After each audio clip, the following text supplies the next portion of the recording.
여러분 안녕하십니까. 최강피트 생물 강좌 엄태석이고요. 이번 시간에는 다음 시간에 이어서 이제 6번 문제 풀도록 함께 보시죠. 자, 다음은 현생 척추동물의 개통수를 나타낸 것입니다 라고 나왔어요. 그죠? 현생 척추동물이라고 하는 건 뭐냐? 말 그대로 이제 멸종되지 않은 상태에서 현재까지 이제 존재하고 있는 어떤 척추동물을 뜻하는 겁니다. 그러니까 멸종되지 않았다라는 얘기예요, 이가. 그죠? 그러니까 멸종되지 않은 생물인데, 일단은 이제 왼쪽이 이제 과거가 되는 거고, 시간적으로 봤을 때 오른쪽으로 가면 이게 이제 현재라고 얘기할 수 있고요. 지금 현재 나와 있는 먹장어, 칠성장어, 연골어류, 뭐 조개어류 이런 애들이 모두 현재 존재하고 있는 멸종되지 않은 현재에 있는 종이라고 얘기할 수 있는 거죠. 그죠? 그래서 과거에는 멸종된 종들이 이제 여기 개통학적으로 막 존재를 하고 있을 거야.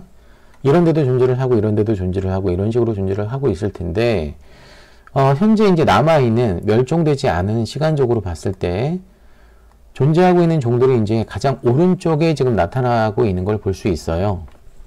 자, 그러면 얘네들의 모든 공통조상은 여기 있다라고 얘기할 수 있거든. 그치?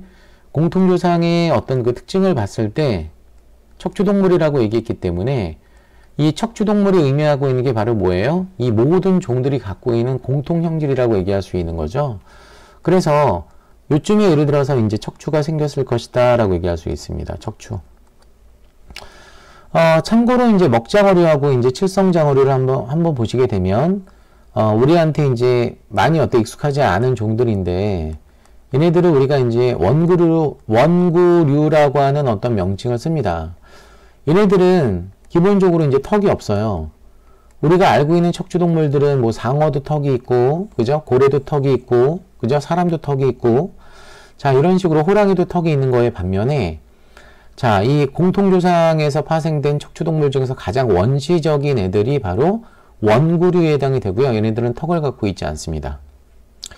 그 다음에 이제 그 밑을 보게 되면, 자, 연골어류라고 하는 게 나왔죠. 그럼 얘네들은 이제 단단한 뼈를 갖고 있지 않다라는 얘기예요. 그죠? 그럼 이 단단한 뼈를 갖고 있는 친구들은 그 밑에 조기어류부터 우리가 이제 단단한 뼈를 갖고 있다라고 얘기할 수 있거든요. 그래서 이렇게 이제 전체적으로 묶었을 때, 그죠? 얘네들은 모두 단단한 뼈를 갖고 있다라고 얘기할 수 있어요. 그리고 이제 여기서 이제 추가적으로 봤을 때, 폐어류부터는 양서류, 분기군까지가 얘네들은 이제 폐를 갖고 있는 거죠. 폐를 갖고 있는 겁니다. 그리고 이제 이 어류는 전부 다 지느러미를 통해 가지고 수중에서 생활을 하는 애들이라고 얘기한다면, 양서류는 개구리를 생각해 보셨을 때 양서류부터는 뭘 갖고 있냐면 사지를 갖고 있어요. 그래서 사지동물이라고 얘기하기도 하죠. 아시겠죠? 그죠? 자, 그러면 지금 이런 식으로 제가 묶었을 때 각각에 해당하는 어떤 파생형질이 시간이 지남에 따라서 생겼다라고 얘기할 수 있거든요. 그죠? 그래서 이제 공유파생형질 기억에 해당하는 것은 뭐다? 경골이다. 경골. 즉, 단단한 뼈를 이때 갖게 됐을 것이다 라고 얘기할 수 있는 거죠. 요거를 이제 한자로 우리는 경골, 물은뼈는 연골, 이렇게 보통 얘기를 하는 겁니다. 그죠? 그 다음에 이제 폐어류, 양서류, 분기군, 얘네들의 이제 공통적인 조상형질이나 혹은 파생형질을 얘기를 할 때는,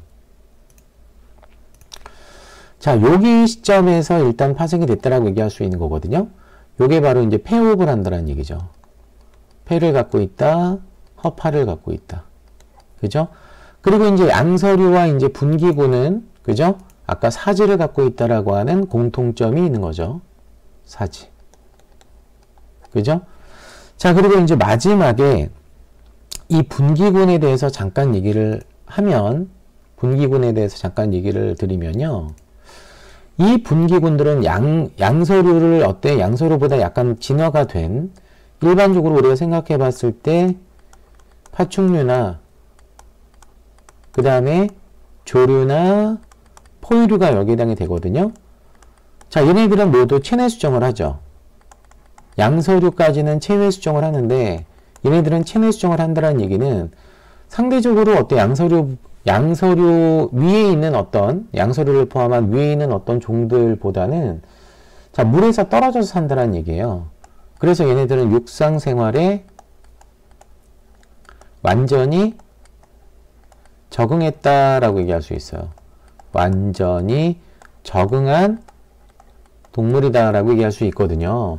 그런데 우리가 이제 만물의 어떤 그 만물이라고 하는 거 여기서 이제 생물을 뜻하는 건데 지구상에 있는 모든 생물이 기원은 어디라고 보냐면 수중에서 이제 육상으로 진화가 됐다라고 얘기할 수 있기 때문에 실제로 발생학적인 어떤 특징을 보게 되면 얘가 이제 배아에서 얘가 이제 성체로 즉 개체로 어때 발생하는 과정을 보게 됐을 때 항상 물이라고 하는 환경에서부터 얘네가 이제 발달 과정이 일어난다는 얘기죠.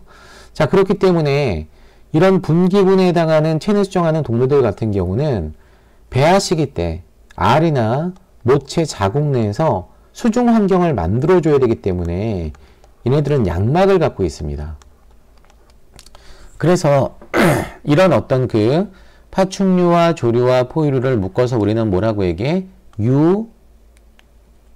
유양막류라고 얘기하는 거죠. 유양막류라고 어때 우리가 표현하는 겁니다. 아시겠죠? 그죠? 반면에 이제 양서류까지 먹장어에서부터 양서류까지는 양막을 갖고 있지 않기 때문에 얘네들을 이렇게 묶게 되면은 무양막류라고 얘기할 수 있는 거죠.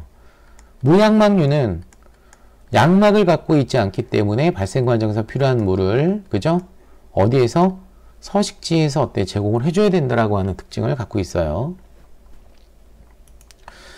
자, 이 자료에 대한 설명으로 옳지 않은 것은 그룹 A는 단계통군이다 라고 나왔는데 자, 이 단계통군이라고 하는 거는 우리가 이제 계통군에서 얘기를 했을 때 단계통군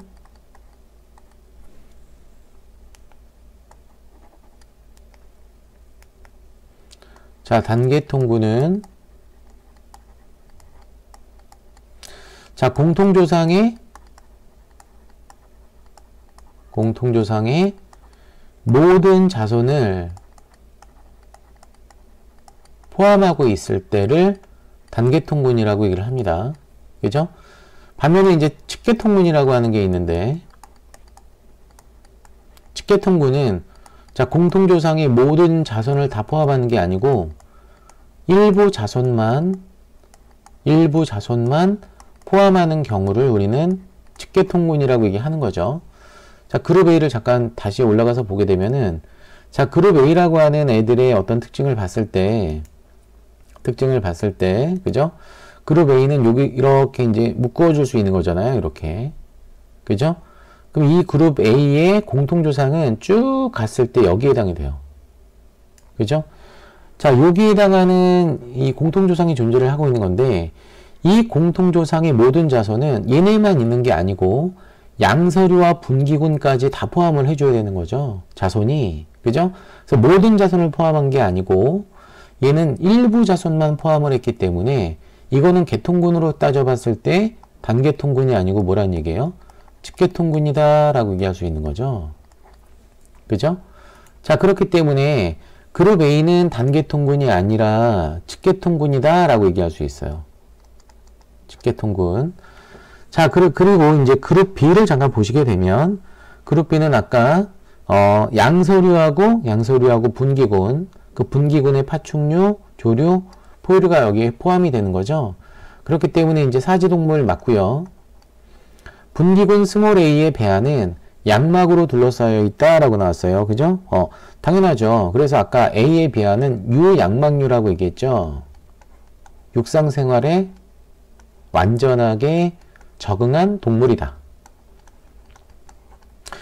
경골성 골격은 공유파생형질 기억에 약간 해당이 된다라고 얘기했고요. 그죠?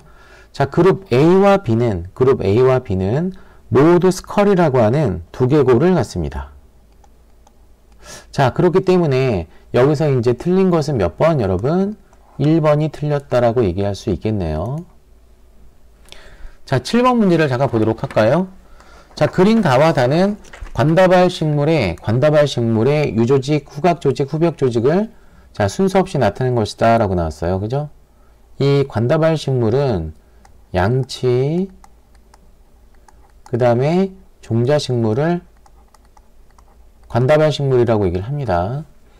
일단은 유조직과 후각조직 같은 경우는 유조직이 가장 부드럽고요. 후각조직, 후벽조직으로 갈수록 좀 딱딱한 느낌이 있는데, 자, 유조직과 후각조직은 1차 세포벽만 있어요. 1차 세포벽만 갖고 있는 게 특징이죠. 또 하나, 여러분들 이제 그 유조직 같은 경우는 굉장히 대사가 활발합니다. 대사가 활발하다. 그래서 여육세포가 대표적으로 여육세포 등 이런 애들이 이제 유조직에 해당이 된다라고 얘기할 수 있고요. 후각조직 같은 경우도 1차 세포벽밖에 없기 때문에 상당히 부드러운 어떤 특징을 갖고 있는데, 후각조직의 대표적인 애가 뭐가 있냐면, 우리 이제 샐러리 같은 거 이제 뜯었을 때 이렇게 이제 실 같은 거 나타나죠. 그죠? 그래서 이 샐러리의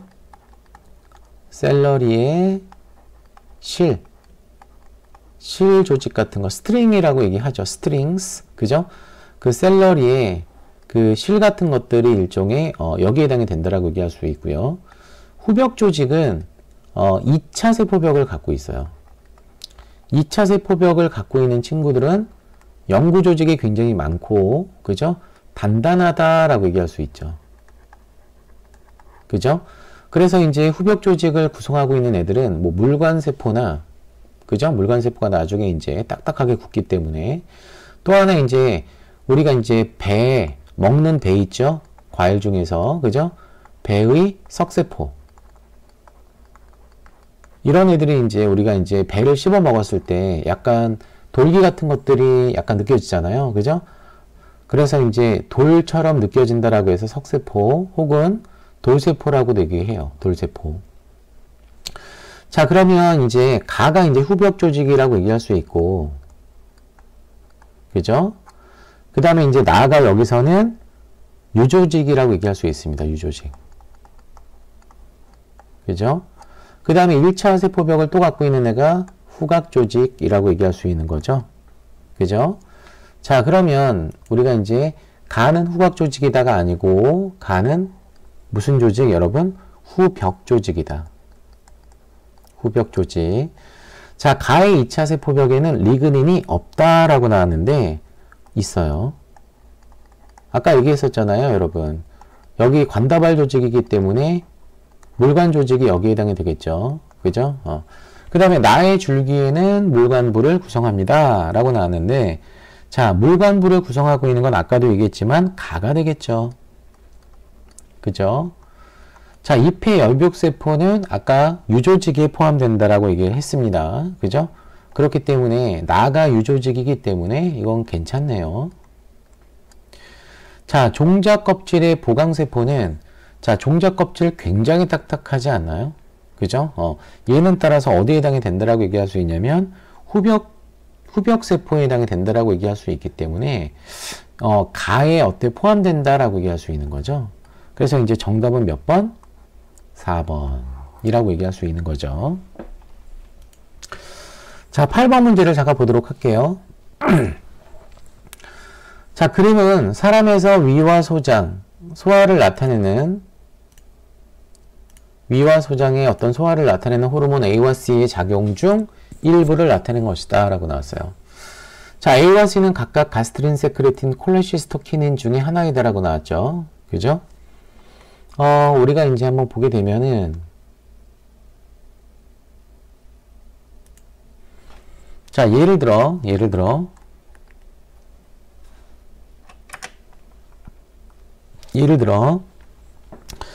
자, 위의 뇌분비세포에서 나오는 어떤 그 호르몬이 있고, 그 다음에 소장의 뇌분비세포에서 분비가 되는 호르몬들이 있어요.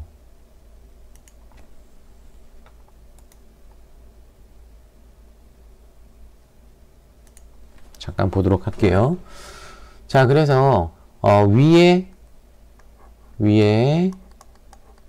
내분비선,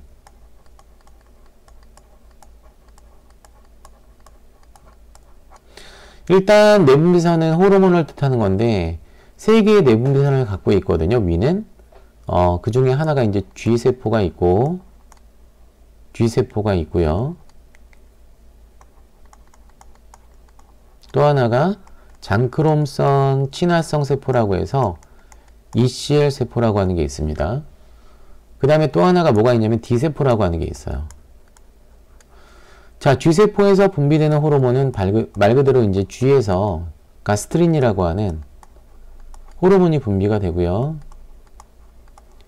이 가스트린이 하는 역할은 펩시노젠을 분비하는 주세포와 염산 분비세포에 해당하는 부세포를 활성화시켜요. 그러니까 분비 촉진을 시킨다는 얘기죠. 그리고 이제 이 가스트린이라고 호르몬이 이런 그 위 조직에 존재하고 있는 상피세포의 소화액 분비를 촉진시키면서 추가적으로 ECL 세포를 자극하기도 합니다. 그랬을 때 ECL 세포는 히스타민을 분비를 하죠. 히스타민은 염증 반응에서도 나타나고 염증 반응에 관여하는 어떤 물질이기도 하다라고 하는 것을 꼭 기억해 두실 필요가 있거든요. 히스타민 분비가 일어나게 되면 일반적으로 얘 같은 경우는 부세포의 염산 분비를 촉진시킵니다. 자, 이렇게 됐을 때 여기서 부세포와 부세포가 이제 두 개의 호르몬으로부터 공동 자극을 받기 때문에 부세포에서 HCL의 분비가 극대화돼요. 아시겠죠? 그럼 이게 이제 산이잖아요. 강한 어떤 염산이기 때문에 위벽을 손상시킬 수 있거든요. 그래서 이 HCL의 어떤 분비는 소위 이제 D세포에 영향을 줄 수 있다는 얘기예요. 즉, D세포에서 분비가 되는 어떤 호르몬의 분비를 촉진시켜주는 역할을 하는데 그 호르몬이 바로 뭐냐면은 소마토스타틴이라고 얘기하죠. 소마토스타틴이 분비가 되는데요. 요거 좀 기억해 두실 필요가 있습니다. 소마토스타틴. 자, 얘는 부세포의 기능을 억제를 시키는 역할을 해요. 그러니까 HCL은 자기 자신의 분비를 억제시키게 해주는 어떤 호르몬 분비를 야기시키기 때문에 요거를 우리가 이제 음성되먹임이라고 얘기할 수 있는 거죠. 그죠? 음성되먹임이 일어나야 되는 이유는 위벽 손상을 막기 위해서 그런 거예요. 그러니까 얘가 하는 역할은 위벽을 보호하는 역할을 하는 거죠. 간접적으로. 그죠? 자, 그 다음에 이제 소장에서도 이제 호르몬이 나오는데, 소장 중에서 12지장이라고 하는 영역에서 호르몬이 나오기 때문에 공장과 회장에서 나오지 않습니다. 12지장의 내분비선이라고 얘기를 하죠. 자, 일단 두 개의 어떤 호르몬을 기억해 두실 필요가 있는데, 자, 하나가 이제 I세포에서 분비되는 호르몬이 있고요.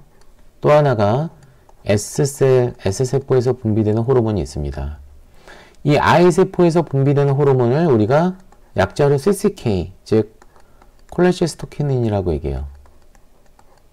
콜레시스토키닌 호르몬이 분비가 되는데, 이 콜레시스토키닌은 12지장에서 소화를 시킬 수 있는 이자액과, 그죠?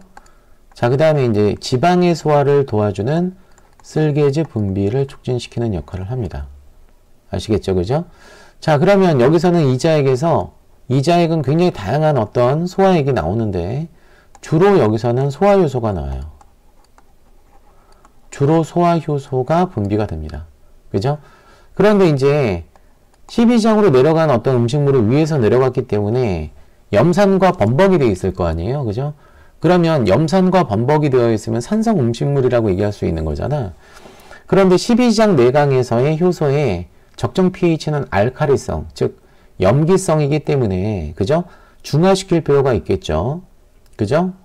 그래서 S세포는 세크레틴이라고 하는, S니까, 그지?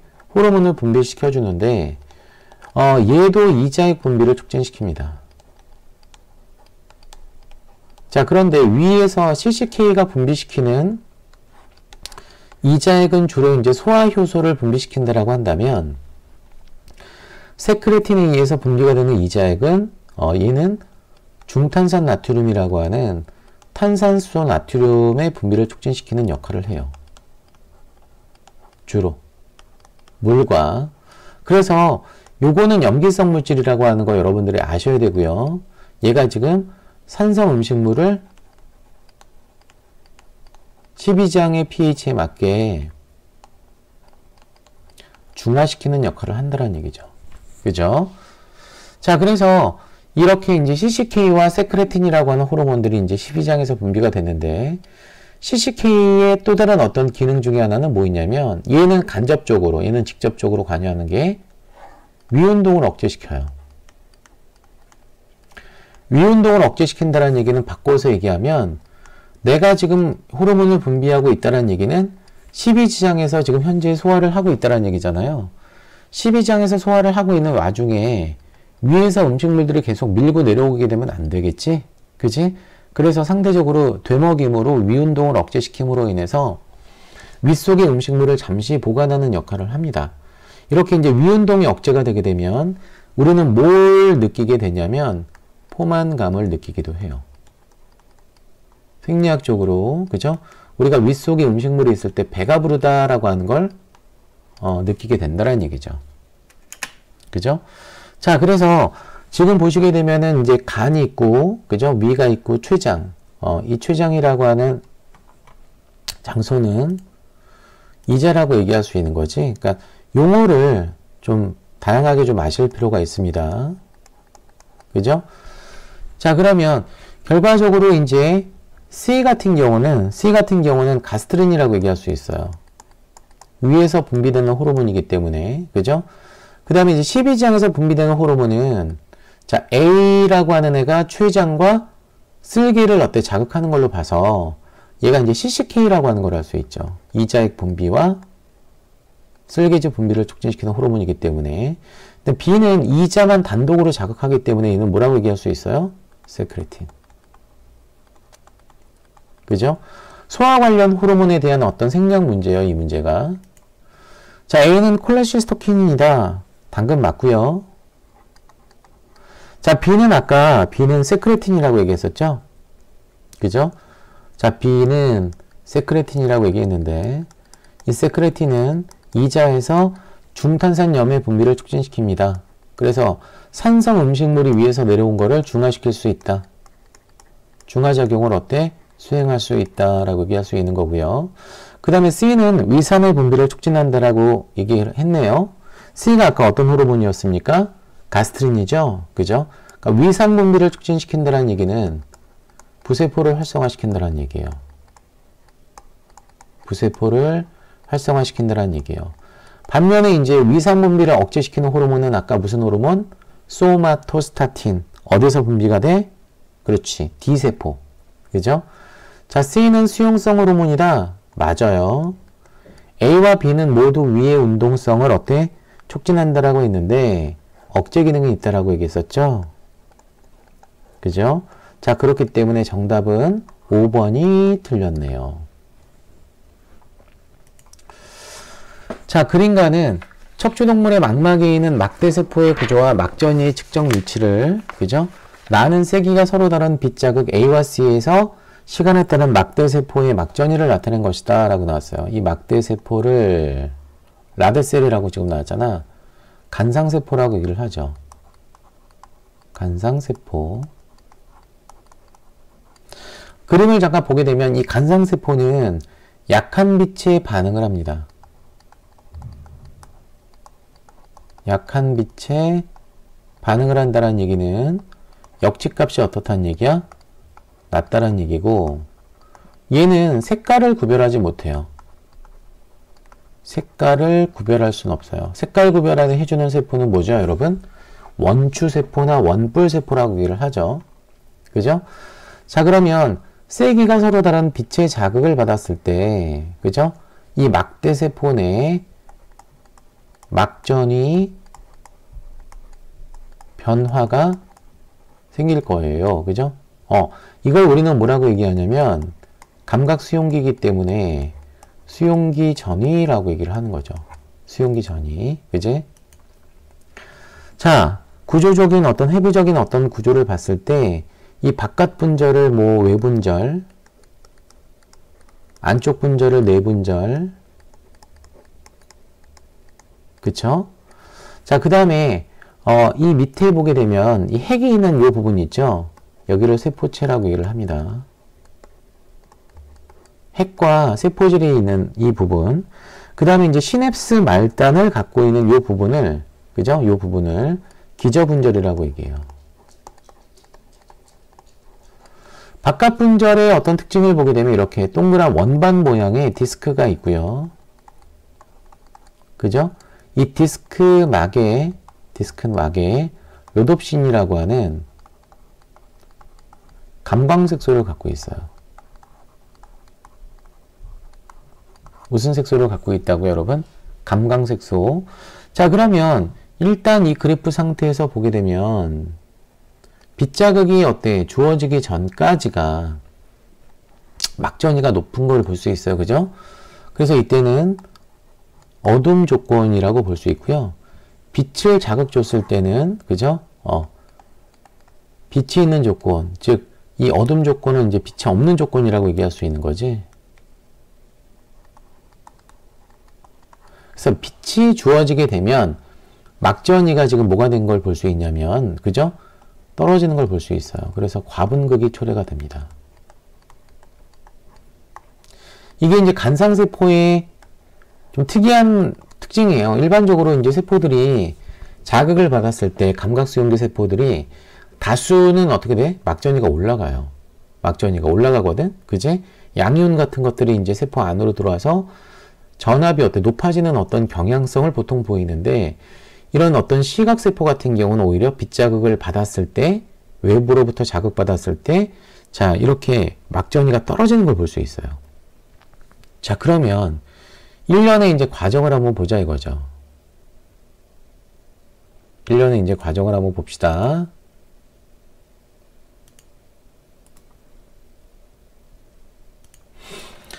자, 간상세포의 광화학 반응.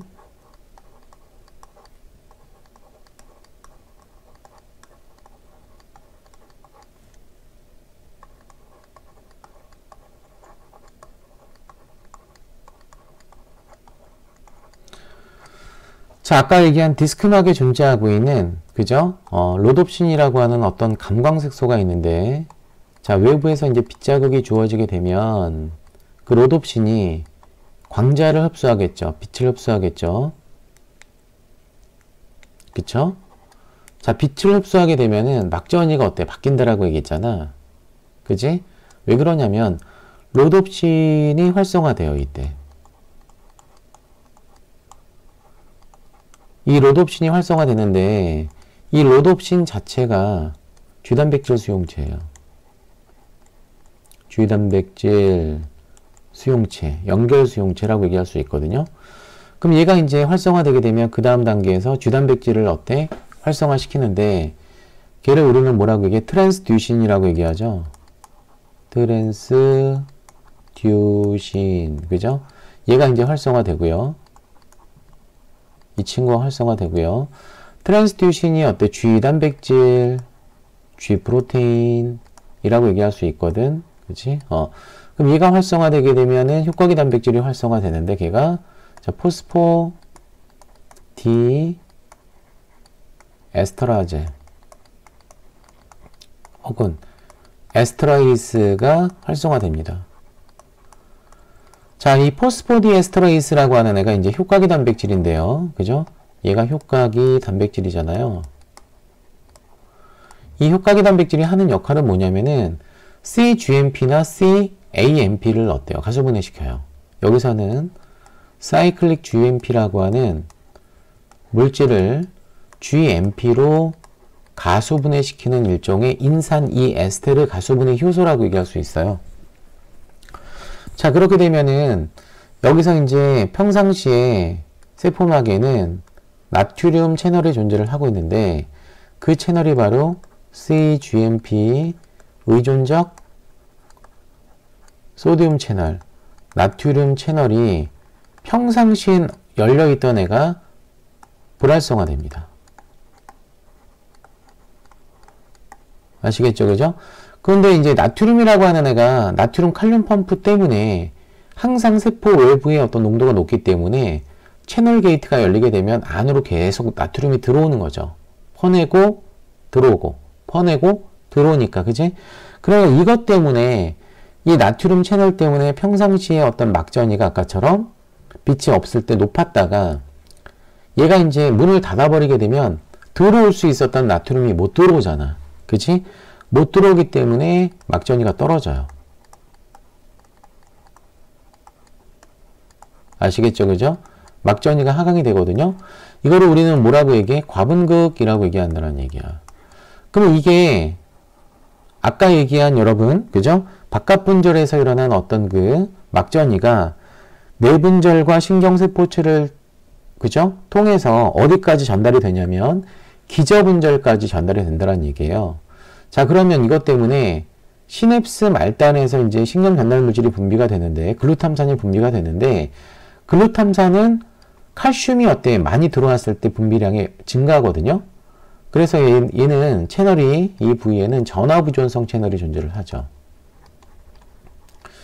전화부존성 칼슘 채널이 불활성화됩니다. 전화부존성 채널은 여러분들이 잘 아시겠지만 특정 전압, 전위차 이상이 됐을 때 열리는 채널이기 때문에 막전위가 떨어지게 되면 얘가 열렸던 것들이 많이 닫힐 수밖에 없겠지. 자, 그렇기 때문에 이것 때문에 신경 전달 물질이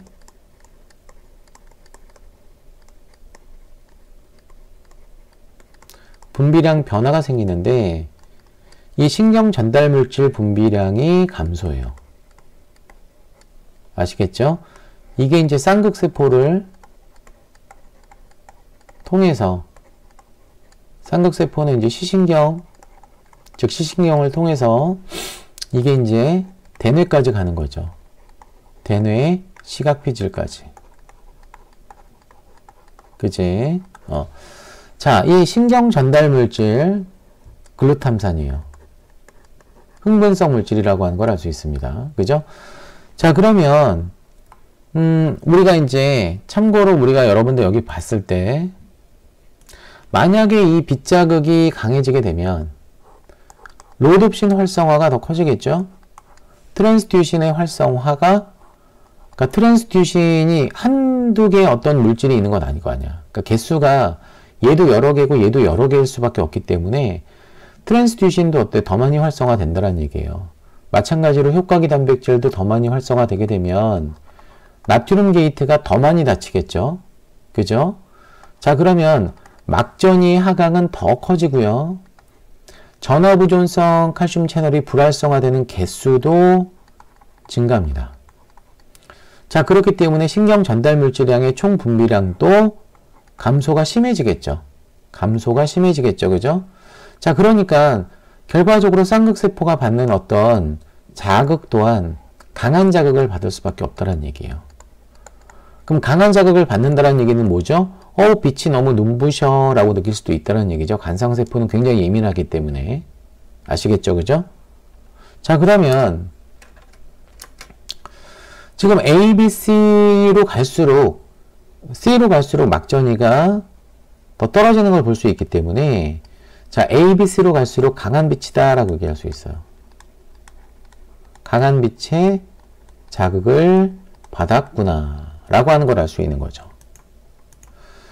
자, 그러면 자, 이에 대한 어떤 설명으로 옳지 않은 걸 물어봤습니다.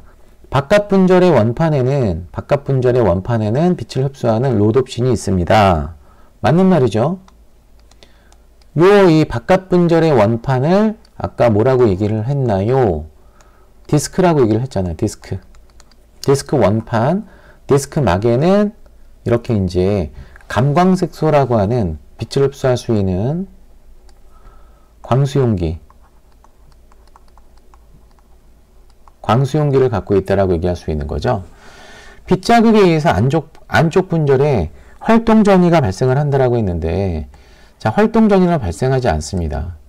후각세포 이외에 다른 감각세포에서는 활동전이가 만들어지지 않는다라고 보시면 돼요. 세 번째, 빛자극이 시냅스 말단에서 글루탐산의 분비를 감소시킨다. 이거 괜찮죠? 왜? 일단은 빗자극 자체가 과분극을 초래하게 되고, 과분극을 초래하게 되면은 결과적으로 이제 신경 전달 물질의 분비량이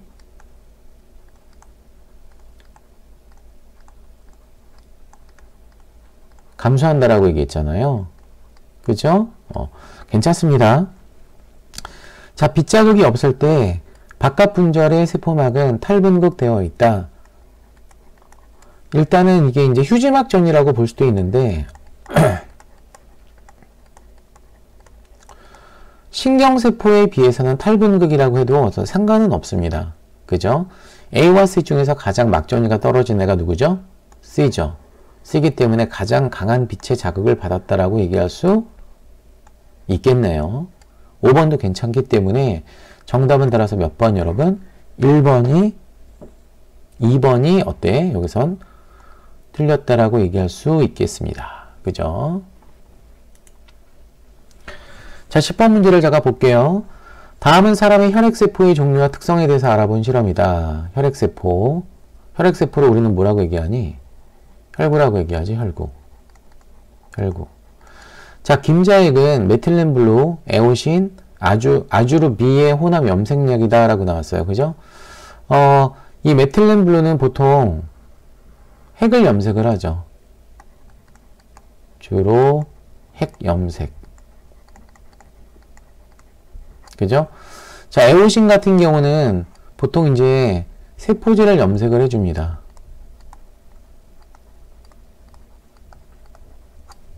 슬라이드 글라스에 혈액을 한 방울 떨어뜨린 후 얇게 이제 도말한다라고 했잖아요.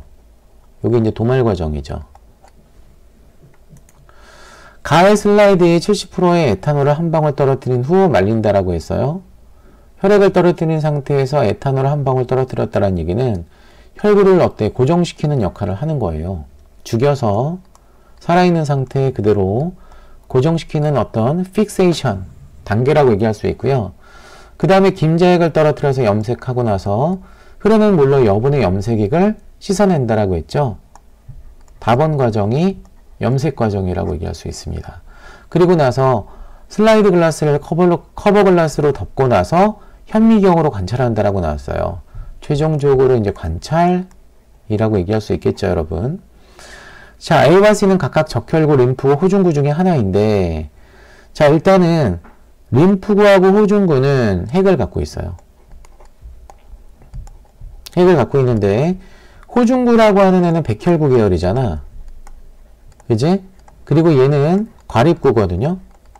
과립구는 여러분들이 이제 그림을 봤을 때 이렇게 이제 비행가 소세지와 같은 이렇게 중간중간에 잘록잘록한 어떤 부분을 갖고 있는 핵을 가져요. 그래서 이 백혈구의 특징은 이런 핵을 우리는 분절핵이라고 얘기해요. 분절핵을 갖는다. 반면에 이제 림프구는 전형적으로 동그란, 그죠? 구형의 핵을 갖죠. 구형의 핵을 갖고 있고요. 과립구는 그만큼 또 이제 소낭도 많아요. 얘가 소낭이 없다라고 하는 건 아닌데 얘도 소낭을 갖고는 있죠. 하지만 상대적으로 이 C세포라고 하는 어떤 림프구는 이 A세포보다는 소낭이 적다란 얘기예요. 그래서 얘가 이제 호중구라고 얘기할 수 있고, 그 다음에 C는 원반형 핵을 갖고 있는 림프구라고 얘기할 수 있고요. 얘가 림프구라고 얘기할 수 있고요. 그죠? 핵이 없는 B세포가 적혈구라고 얘기할 수 있는 거죠. 그죠? 자, 이에 대한 설명으로 옳은 것을 보기에서 있는 대로 옳으면이라고 나왔거든요. 자, 나에서 70% 에탄올은 혈액세포를 픽세이션, 고정시키는 거 맞고요. 다에서 이제 김자에게 메틸렌블루는 핵을 염색을 한다. 그죠? 핵을 염색을 하는데 이때 이제 김자에게 어떤 메틸렌블루는 뭐 청색 계열이나, 그죠? 메틸렌블루기 때문에 뭐 책에 따라서 이제 보라색이라고 우리가 알아두셔도 됩니다. 아시겠죠? 그죠? 자, 그 다음에 A는 림프구입니까? A가 아까 뭐였었어요, 여러분? 호중구였었죠. 그죠? 자, 그렇기 때문에 디귿은 안 되겠네요. 정답은 기억과 니은이 정답이기 때문에 몇 번이에요, 여러분? 4번이에요. 자, 여기서 이제 둘 다 면역세포에 관여하는 애가 이제 호중구는 선천성 면역에 관여를 하고요. 자, 림프구 같은 경우는 여기다 쓸까요? 림프구는 선천성 면역과 후천성 면역을 담당을 할 수 있어요.